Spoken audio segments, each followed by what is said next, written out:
10% luck, 20% skill, 15% concentrated power of will, 5% pleasure, 50% pain, and 100% reason to remember the name. Corrine Jackson here, and today on the YARebels we are talking about books that changed everything for us.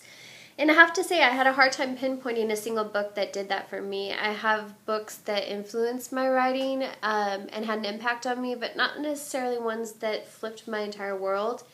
So I had a hard time finding a book to talk about today.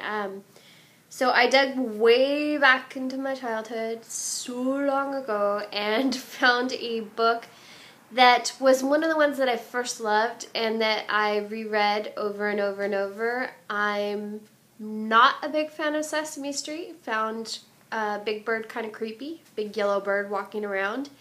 Seemed a little creepy to me. Maybe other kids didn't agree. But I did love Grover. And this book, the monster at the end of this book, just was one that I loved so dearly. I think it has such a great mix of humor and dealing with fear with humor, and also teaching a really good message about conquering fear by not being afraid to move forward and see what's coming next. So I love this book. Read it if you haven't read it. I also had promised that I would get some details to you guys about my week last week. You know, I was in New York City to visit my publishers, and it's hard to describe what the week was like. I lived in New York City years ago, and when I left there, I had $20 in my pocket. This was in 2003. And I felt really defeated, and I felt like a failure when I left the city at that time to move back home to California. And to go back on this trip, knowing I'm going to have 4 books published, 2 of them next year, and to be meeting with my editors, you know, I'm at a loss. What can I say? It was pretty incredible. So I got to spend some time with my Kensington editor and went to lunch with Megan Records, and she is just a lovely, lovely woman. I can't wait to work on my book Touched with her. I got to go out and ask her all kinds of questions about the editing process and then just about getting to know her, and that's pretty incredible in itself to be able to talk books with somebody who loves them as dearly as I do. And then the next day I got to spend some time over at Simon & Schuster with my editor for If I Lie, and got to meet a lot of the people there that are working on my book or touching it in some way. And again, hard to describe what that was like.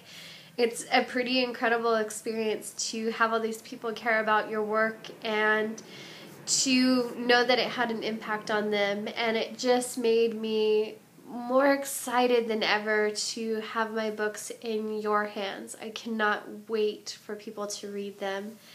And I can't wait to see my covers, which will be coming soon, so I can't wait to see what the designers do with the how they interpret the book.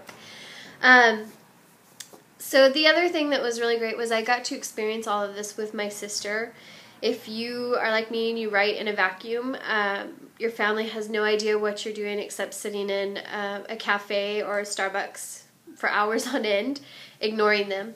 So for me, it was a really great chance to take my sister along and to have her see some of the reward that I am getting back from all this hard work that I've done.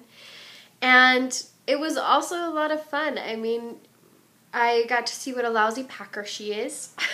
I took a carry-on for a week. She took a huge piece of luggage that the cabbie ended up asking if she had a body in. We got to spend time going around the city. I got to show her all the places that I'd lived there and the places that I loved to visit when I lived there. And it was just, it felt like I couldn't have asked for a better week. It felt like the culmination of a really long time that I've worked really hard. So before I get all verklempt and teary-eyed, I'm just going to go ahead and say goodbye and close this vlog. And just say, if you have any questions, leave them below, and I'm happy to answer them. And if you have any comments, I'd love to hear those too. Take care.